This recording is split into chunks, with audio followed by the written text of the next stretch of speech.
Yeah, that's so good. Yeah. This is crazy. There we go. Wow.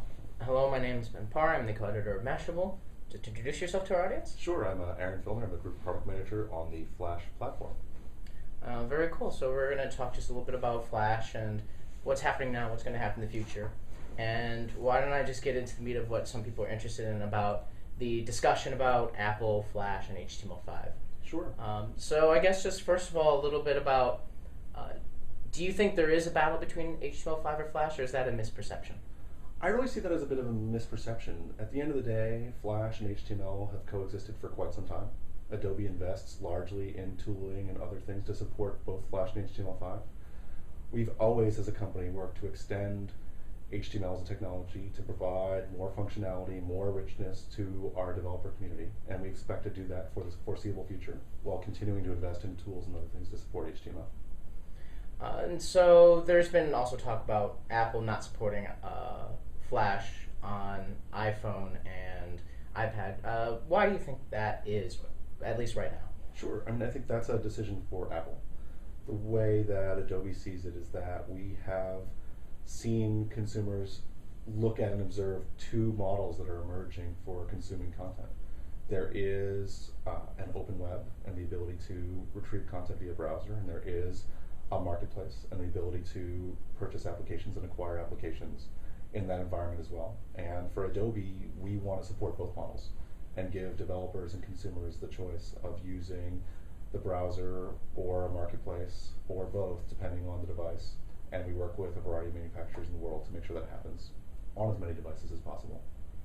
Another discussion about Flash on touchscreen devices and why it may or may not be on Apple devices is the mouse over effect and the hover effect. So a developer about last week for Flash talked about this. Basically, there is no mouse on touchscreens, and thus you can't have the hover effect, which is used by some Flash applications in some games.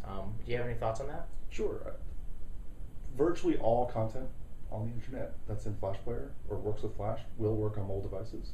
There are definitely going to be some things or some sites that are extremely large and don't scale down or have other small issues that could benefit from being tweaked or optimized. And what we're seeing is that many websites work great, and there are some people who want to or choose to tune or improve the experience specifically on mobile devices, and reducing dependence on mouse over is just one thing they might do to improve that experience. All right, why don't we get a little bit into mobile then?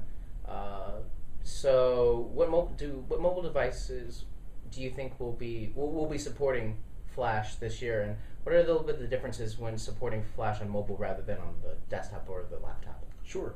So we expect a variety of mobile devices throughout the course of the year to be supporting Flash Player, and we work in partnership with NVIDIA, Intel, Qualcomm, ARM, TI, a variety of both chipset and device manufacturers in the world to make sure that that's going to happen. 19 of 20 device manufacturers in the world today are committed to or already supporting Flash on their handsets. And so in terms of specific handsets, there'll be very many. I can tell you that we're working closely with handsets like the Nexus One and others that we've been demonstrating publicly, places like Mobile World Congress, the Palm Pre, for example. And we expect that it's possible to update many handsets over the air to have appropriate versions of both operating systems and the Flash Player in 2010. Very cool. And so probably a lot of our audience is very interested in the Android version. Sure. And you were actually giving a little bit of demo about that. Is there anything unique about the Android version? And is that out this year? So yes, we do expect the Android version to be out in the first half of 2010. Okay. And it will be using an upcoming version of Android that's going to come out in Q2 from Google. So we expect that a variety of handsets will be able to over-the-air upgrade to both get that version of Android as well as download the latest Flash Player. In terms of Android support, every platform has some nuances or work we need to do to take advantage of the platform, to take advantage of APIs, and to make sure that the browser integration is as good as possible. So in that sense, Android is no exception.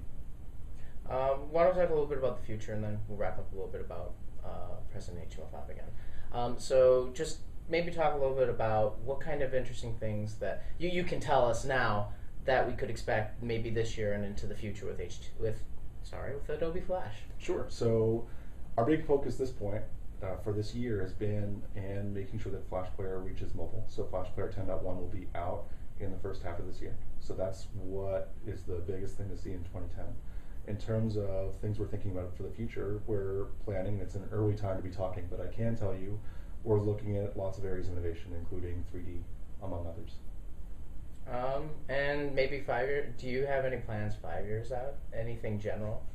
In general, there's lots of things that Adobe could do with Flash Player and the technology, and we expect to continue working both on improving it and improving our tools and improving support for both HTML and Flash. We do have services like Flash Access, which provides rights protection, which is something that we can do really consistently across the Flash runtime, and we expect to be able to do sometime in the future. So that's another thing that's on the sort of looking farther out part of the map. Okay. Last two questions. First one, we're looping back to the Apple and the HTML5 thing. Do you see steps that either Adobe or Apple can take to, well, reconciliate is not quite the right word, but lower the animosity level, because there's and lower the volume on that type of debate? So I think that we continue to do everything we can to make sure that Flash Player has the best possible experience on any device, whether it's Apple's tablet or the iPhone or the Nexus One or the Palm Pre or any of a variety of handsets. And so we'll continue doing that and making the investments in performance and making sure that Flash Player works as well as possible. We've also been working to make sure you can build Flash applications that work on the iPhone. And so developers can do that today with a pre-release we have using the next version of Adobe's Creative Suite. And so we'll continue doing those things to make sure that we can demonstrate that Flash works well on any handset. And then we'll continue working with Apple to see if and when we could get Flash Player on any of their specific devices. Okay, and last question, just anything in general that you're really excited about the Flash platform that we really should be looking out for this year? I mean, really, Flash Player 10.1 is the biggest thing. We're really excited to see Flash reach the browser and mobile phones in force this year. So that's the thing to look forward to. Well, thank you very much. Ben, thank you. Appreciate it.